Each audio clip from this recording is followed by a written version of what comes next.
You sleep 7 hours, sometimes 8. You don't drink coffee late. You even bought the expensive mattress everyone swears by. And yet, you wake up tired, not just physically, but somewhere deeper in that quiet space beneath your ribs. Like sleep visited your body but skipped your soul. What if I told you, it's not you that's broken? It might be your room, or more precisely, how your space holds you through the night. In this video, we're not just going to talk about sleep. We're going to uncover why even the best sleep routines fail when your room is sending the wrong energy. Because no supplement, no meditation app, no perfect bedtime will help. If your mirror reflects back unrest, if your bed blocks the flow of breath, if the doorway never lets peace in. Feng Shui is not magic, it's the art of listening to what your home whispers back at night, to the gentle cues that tell your body, you are safe now, let go. So before you try one more pill, one more podcast, pause, look around. What's the first thing your eyes meet when you open them?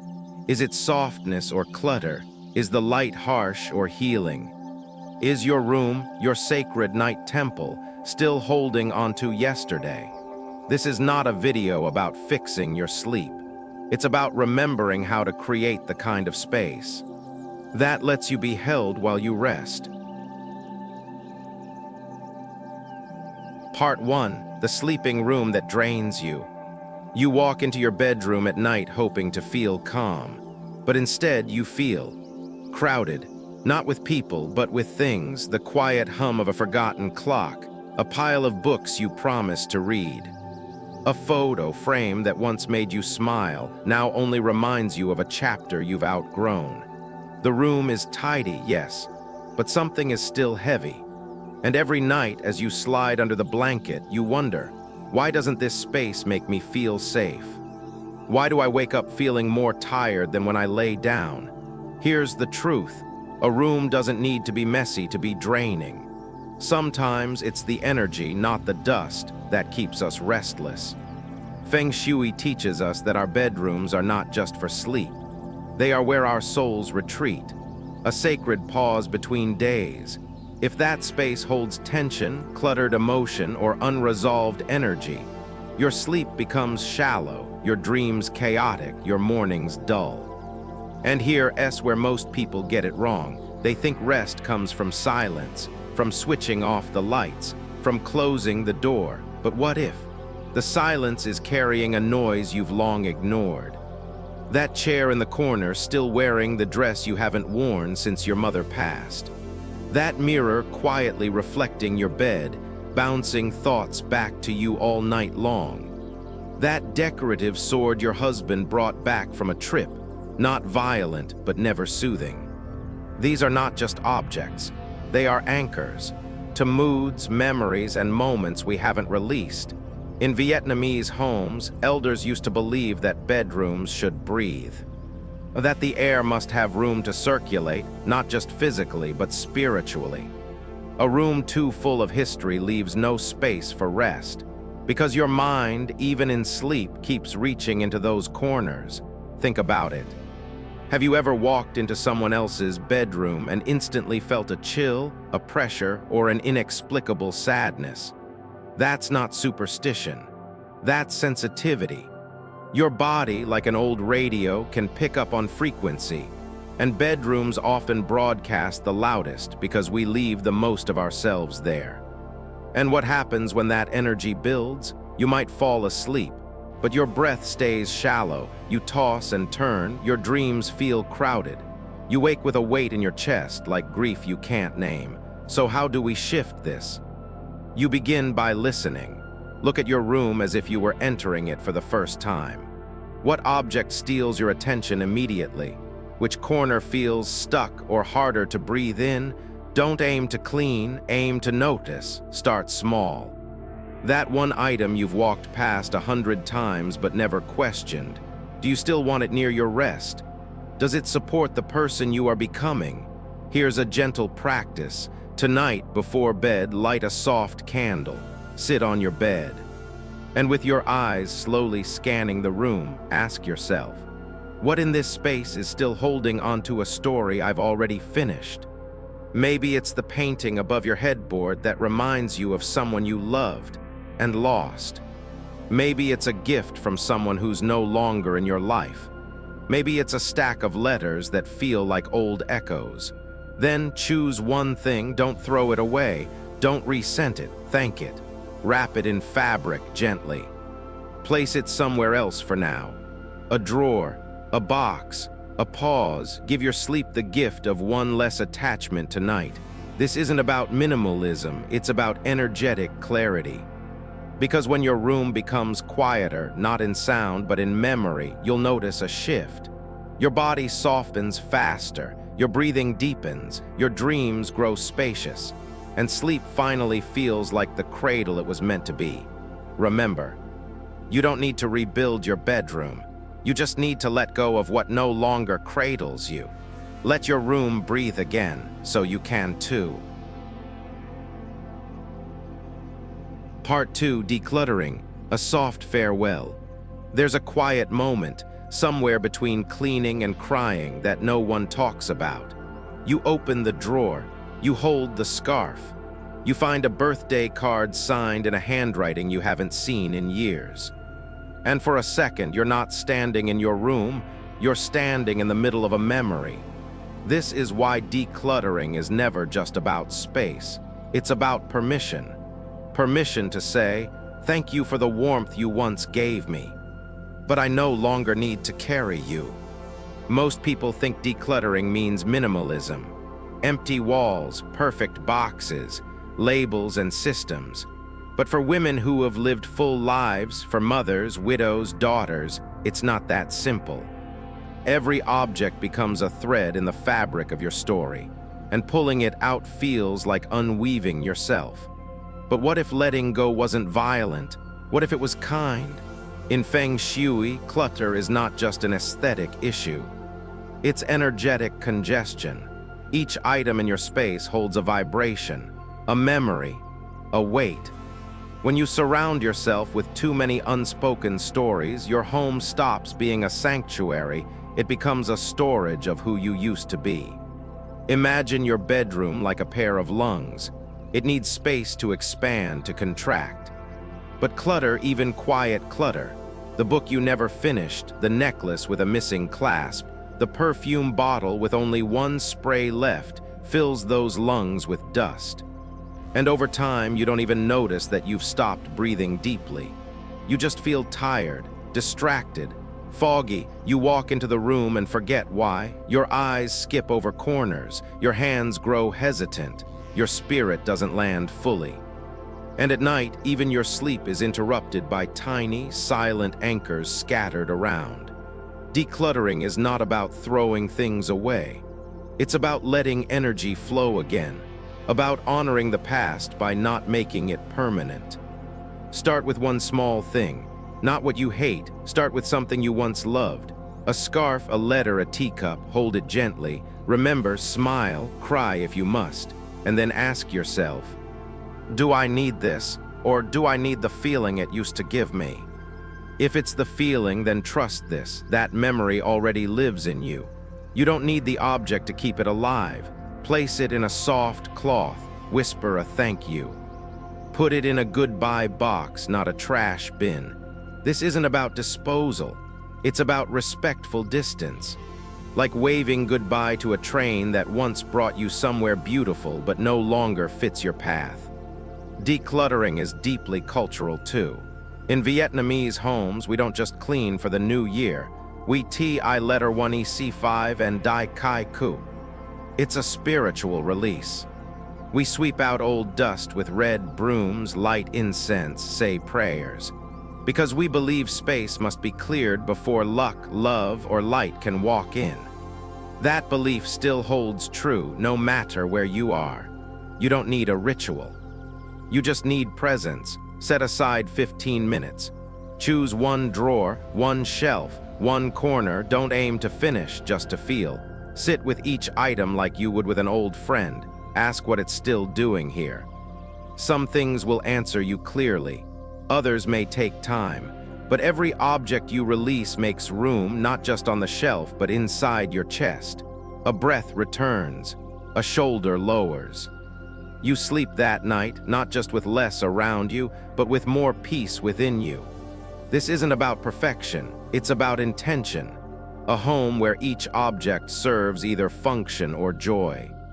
If it does neither, then maybe it has served its purpose already. And here's the surprising truth. Once you start letting go, your space begins to speak back to you. The light changes. The air feels lighter. You hear birds again through the window. You find a corner you forgot you loved. You sit there with a cup of tea, and for the first time in months you feel enough. Decluttering is not a chore.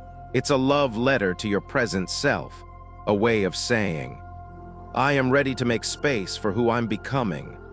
So when you feel overwhelmed by the idea of cleaning, don't think of it as work. Think of it as a soft farewell, not goodbye forever.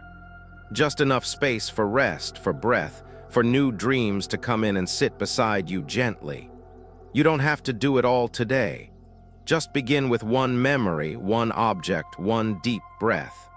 And let your room slowly return to being what it was always meant to be. Not a museum of your past, but a cradle for your peace. Part 3, the front door, where sleep actually begins. It sounds strange, doesn't it? That the way you sleep might have nothing to do with your mattress or even your bedroom. That your rest could begin the moment you walk through the front door. But energy is not like water flowing only where we direct it. It moves like breath, like mood. It begins at the entrance, then swirls, lingers, or scatters, depending on what it finds. In Feng Shui, the front door is called the mouth of Kai, the place where life force energy enters your home. If the entrance is blocked, neglected, or burdened, then the entire house, no matter how lovely, inhales with resistance. And if your home can't breathe, how will you? Think of the front door not as a barrier, but as a heartbeat, a signal. It tells your body, you're safe now, you're home. But for many of us, that first signal is muddled. The shoes pile up. Packages sit unopened. A dim light bulb flickers overhead. The doormat is worn, barely welcoming. The space that should greet you ends up dismissing you. And here's the truth. When your home doesn't greet you, your nervous system doesn't soften. Your shoulders don't drop. Your breath doesn't deepen. So even hours later, as you try to fall asleep, your body is still on, still waiting for the signal that never came. The front door isn't just the beginning of your home. It's the beginning of your rest. In Vietnamese tradition, the entrance of the house was sacred, not because of superstition, but because of understanding. A cluttered, dusty doorway was said to choke the house. Elders would sweep it every morning, light incense, place a small pot of green leaves or a bowl of water infused with citrus. Simple acts, but rich with intention. They believed the soul enters through the same door as the body. So it must be kept clear. What's the energy of your entrance right now? Is there light, warmth, flow, or is it filled with pending energy? Things you haven't dealt with, shoes you meant to put away, mail you haven't opened, a jacket that hasn't moved in weeks. These small signals matter more than we admit. Your subconscious picks up everything. A blocked entrance says, pause, delay, stay tense. A welcoming one whispers, exhale, let go. And you feel it, not immediately, but over time. A tension that never quite lifts. A tiredness that sleep doesn't fix. A restlessness that lives in the background. So how do you begin to shift this? You don't need a remodel, you need a moment of noticing. Step outside your front door, not as yourself, but as a guest. What's the first thing you see? What do you feel in your body? Is there a sense of invitation or indifference? Then ask this, what would welcome me home tonight? Maybe it's just light, a soft golden bulb instead of the harsh white one. Maybe it's order, a small rack for your shoes, a tray for your keys. Maybe it's beauty, A tiny plant, a bell, a painting, even a quote that softens your heart. The goal isn't decoration, it's transition, to help you shift from the noise of outside to the stillness of within. And here's the secret: when your front door begins to exhale, so do you. You walk in not with a weight, but with release. You don't bring the day into your bedroom. You leave it softly, silently by the door. Try this tonight. Before going to bed, take 2 minutes. Sweep the entrance, straighten the mat. Light a candle if you can, say out loud, "Let this house rest, and may I rest within it." Then close the door gently behind you. These small acts hold quiet power. They signal your body that it's time to descend, to soften, to sleep. Your home becomes not just shelter, but sanctuary. Because sleep doesn't start with closed eyes. It starts with an open welcome. And that welcome begins at the front door. Part 4, your bed. Let energy flow through, not around. The bed is where we surrender, where we loosen what the day asked of us, where we return night after night to the same shape, the same fabric, the same dreams. And yet so often it's where energy gets stuck. You may have chosen the softest sheets, the perfect pillow, the quietest mattress, but if the bed is placed where energy can't breathe, then neither can you. In Feng Shui, the bed is the energetic center of rest. It holds your body for hours in a deeply receptive state. This means that the space around the bed must be clear, balanced, and supportive. Otherwise, what should be a nest becomes a trap. Let's begin with the basics. Where is your bed right now? Against a wall? Beneath a beam? Facing directly out the door? All of these positions affect how energy moves while you sleep. Take the bed placed directly in line with the door, for example. This is called the coffin position, because in ancient times, bodies were carried out feet first through the door. It's not just symbolic. That alignment places you in a direct path of energy movement. Too much, too fast.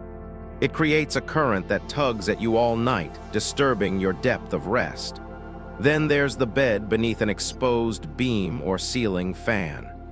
It might seem harmless, even cozy, but energetically it creates a pressing weight overhead, a sense of being watched or pressured even when your eyes are closed. You may not consciously register it, but your nervous system does. The weight in your chest, the tension in your shoulders, it could be the ceiling speaking down on you all night long.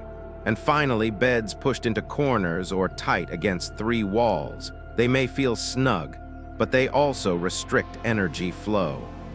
Imagine trying to breathe deeply with one lung pressed. That's what your rest feels like in a boxed-in bed. Now you might be thinking, but I don't have space to move everything around. That's okay. This isn't about perfection. It's about small shifts that allow energy to gently pass through, rather than swirl around you. Here's a simple principle. Your bed should have a clear view of the door, but not be directly aligned with it. This gives you a sense of control, safety, and spaciousness. You want to feel held, not cornered, protected, not exposed. Symbolically, your bed is your boat. Every night it takes you across the river of sleep. So ask yourself, is your boat sitting on still water or stuck in weeds? In traditional Vietnamese homes, elders believed that the head of the bed should rest against a solid wall and never share that wall with a bathroom. They knew, even without technical terms, that water pipes behind the head disturbed the quiet of dreams. And they avoided mirrors or screens facing the bed, as these were said to pull the soul or create unrest in the sleeping heart. These old teachings weren't superstition. They were observation, passed down from people who paid attention to how space made them feel. And how does your space feel? When you lie down, is there stillness or a quiet pull somewhere you can't name? Does your mind float or spin? Do you fall asleep or simply wait for exhaustion to overtake you? Let's return to your room tonight with new eyes. Start by standing at the door. Look at your bed not just as furniture, but as a field. What's crowding it? What's pressing it? What might be circling you as you sleep? If you can, create space on both sides. Even a few inches makes a difference. It allows balance, so you don't feel emotionally tilted toward one side. If there's a beam overhead, consider hanging soft fabric or a lightweight canopy. If a mirror reflects you, cover it gently before sleep. And perhaps most important, clear under the bed. Don't store things there unless they are light, restful, or symbolic of peace. The space beneath you affects the subconscious. Heavy boxes, old letters, broken electronics, they drag energy downward, weight you invisibly. If you're open to ritual, try this. Before bed, sit on the edge. Place both feet on the floor, close your eyes, and whisper softly, "May this bed be a safe boat tonight.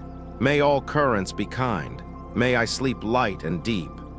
Let your body hear it, let the bed receive it, and then lie down not as a task, but as a return. Because sleep isn't just about lying still. It's about where you let yourself be held.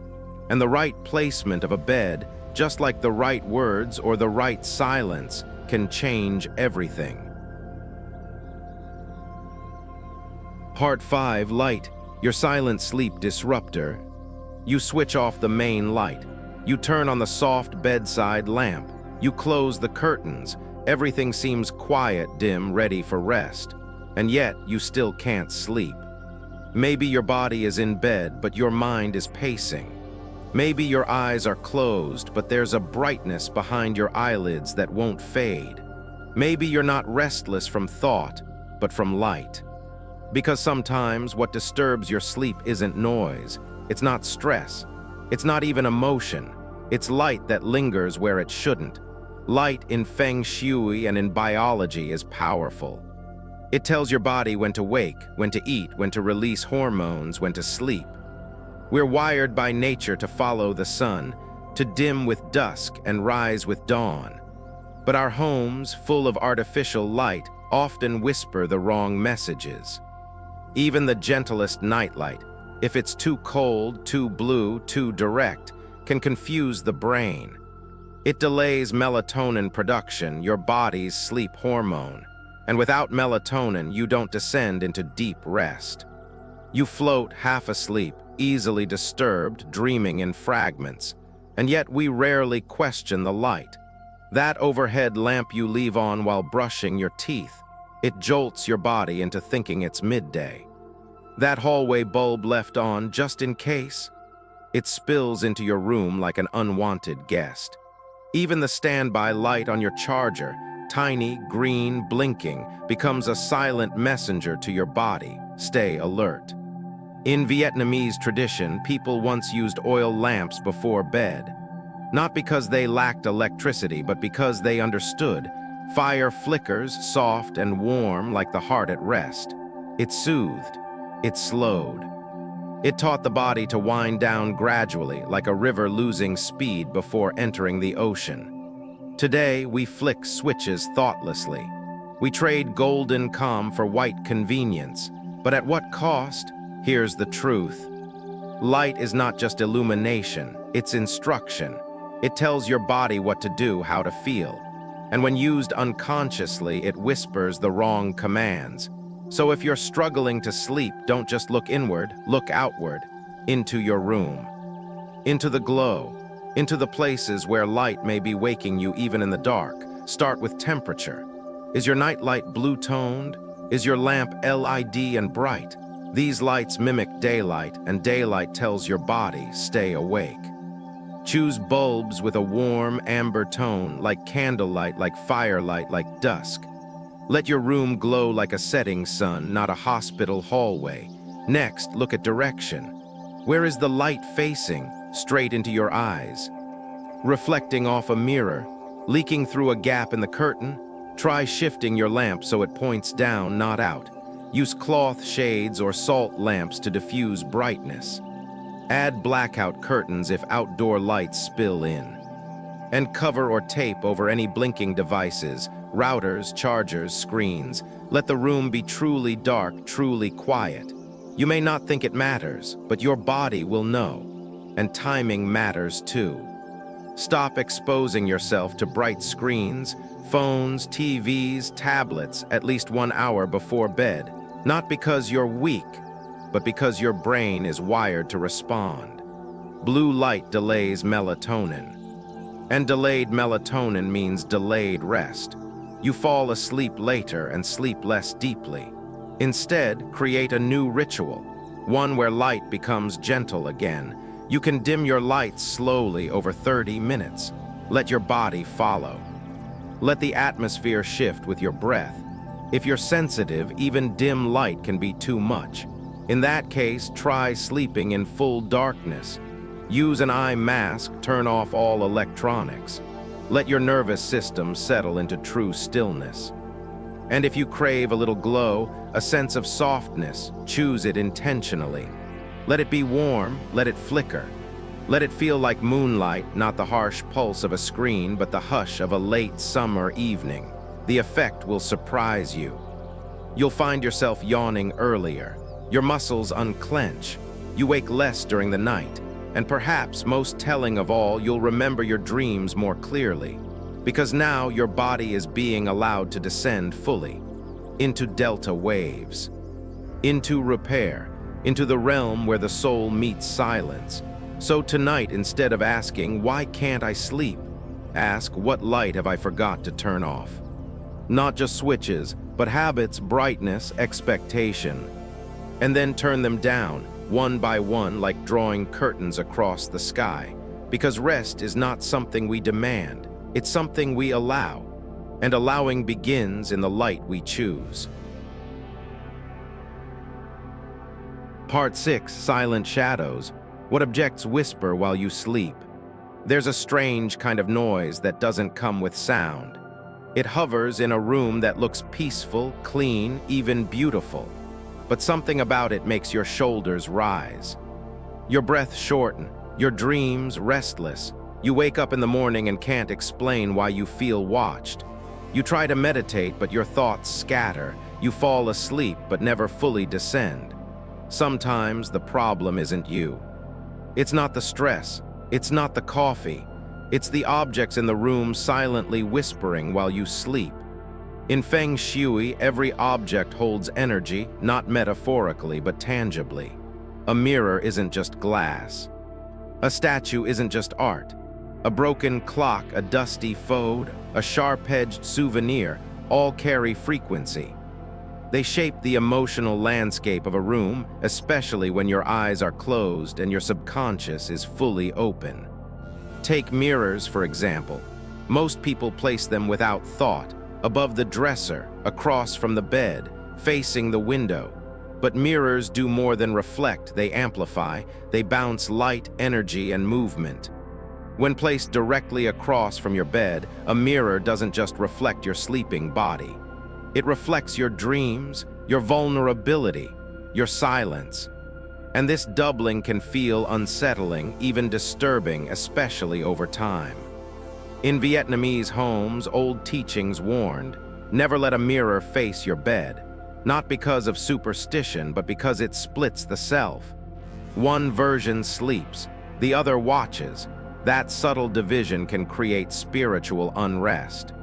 Now think about objects with faces, statues, paintings, dolls, even religious figures. Do they calm you, or do they feel? Alert, spiritual icons deserve reverence. But if they watch you as you sleep, they may unconsciously create pressure. You may feel judged, or too seen. Your body may never fully release. Even if you love the object, its placement matters. Let it reside where it can bless, not burden. And then there are broken things, a clock that no longer ticks, a music box with missing notes, a lamp with a flickering bulb. These items create what Feng Shui calls frozen energy, a kind of pause that loops endlessly. The room, instead of flowing, holds its breath. And so do you. Even artwork has its voice. What do the images above your bed say? Are they calm, flowing, open, Or are they chaotic, dark, sharp? You might have hung that stormy ocean because it looked dramatic. But ask yourself, do you want waves crashing above your dreams?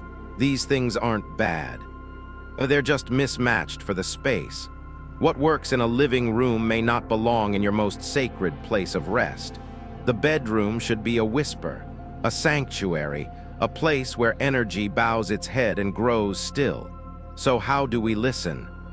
You begin with stillness. Tonight before sleep, lie in your bed. Don't close your eyes yet, just look around slowly. What object catches your attention again and again? What feels out of place? What keeps your eyes open? Trust your instincts. You don't need a rule book, your body already knows. If you feel discomfort, try this, gently cover the mirror. Turn the statue away. Move the painting, even if just for a night. Notice how your body responds, lighter, quieter. Less tangled in thought. These are signs of harmony returning.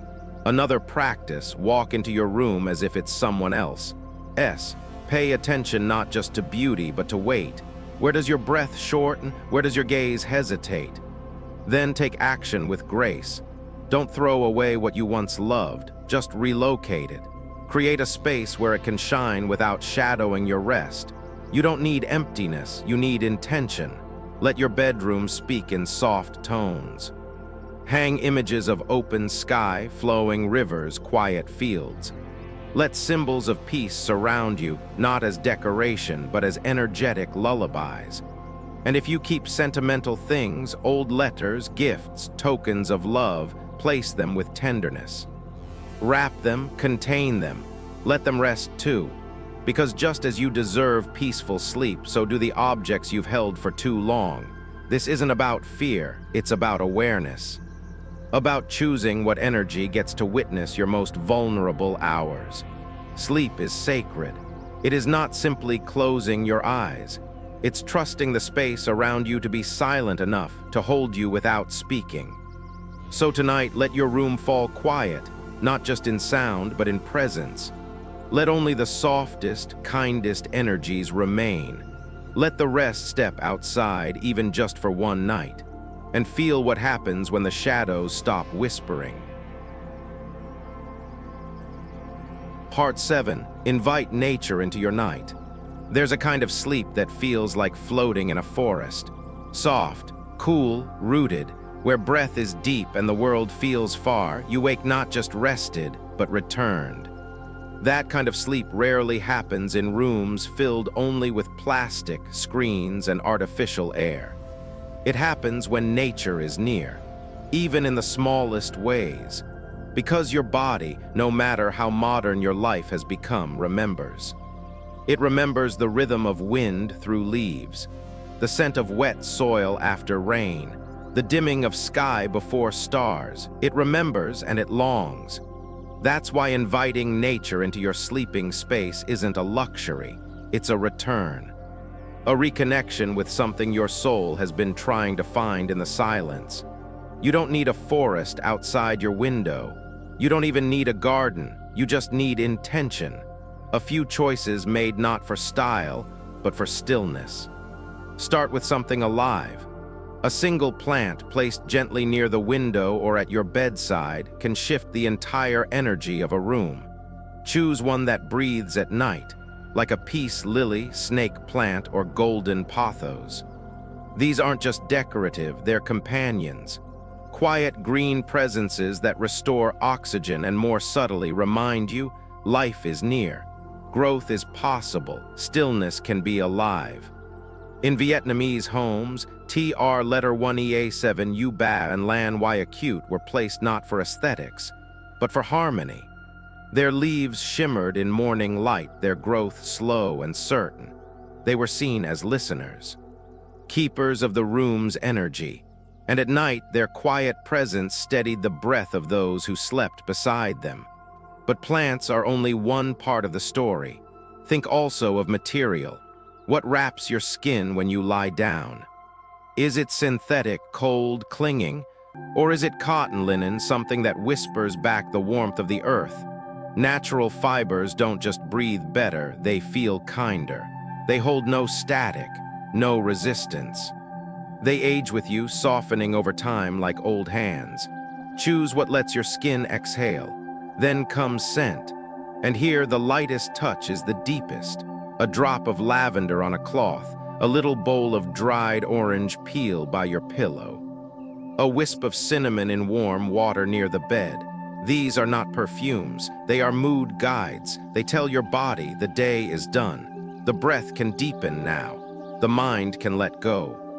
In Vietnamese tradition, mothers would rub a little oil behind the ears of their children before bed. Not to cure, but to calm, to link scent with safety. And even now, many older women remember falling asleep to the subtle smell of cageput or star anise, drifting off as if their mother's hands still lingered near. You can do the same, not as routine but as ritual, a gesture of care, of return. Even sound matters, a bowl of water under the bed, a bamboo chime near the window, the hum of a tiny indoor fountain. These bring back rhythm. The pulse of something older than electricity, older than language, the sound of nature doing what it's always done, flowing, breathing, becoming. But perhaps more than anything, let your room breathe. Open a window for 10 minutes before bed. Let night air touch the corners. Let the room remember wind. And in that brief exchange, your body will feel it too, the permission to soften, to return to its original rhythm. When your room holds these elements, earth, water, air, scent, life, it becomes more than space. It becomes a nest, a cradle, a soft forest clearing in the middle of your busy life. And in that clearing, sleep no longer needs to be chased. It arrives like a mist, like a dusk, quiet, complete. So tonight, don't just get ready for bed. Get ready to welcome the outside in, not with noise, but with one green leaf, one open window, one earthy thread brushing your skin. Let your body know it's not alone. That nature in some small form has come to sleep beside you. And when you do, sleep becomes more than rest. It becomes return to breath, to balance, to something older, kinder, and always waiting. There is a moment just before sleep when everything becomes still. The room stops humming, the body softens, and the mind, finally, lets go of its grip on the day. In that moment, you are not your name, your plans, your past. You are simply breath and softness and warmth held by the quiet. This is the sleep your soul remembers, not one chased with supplements or screens, but the kind invited by space, by silence, by a room that no longer holds yesterday's weight. Your home does not need to be perfect. It only needs to be kind. Kind in the way a window lets in the wind. Kind in the way your bed faces the right direction. Kind in how light fades gently without command. Because when your space is soft, your heart softens too. And when the world outside grows loud, you know there is a quiet place waiting, just beyond the doorway, just beside your pillow. So tonight, as you dim the lights and pull the blanket close, don't ask if you've done enough. Ask instead, have I made enough room for peace to lie down beside me?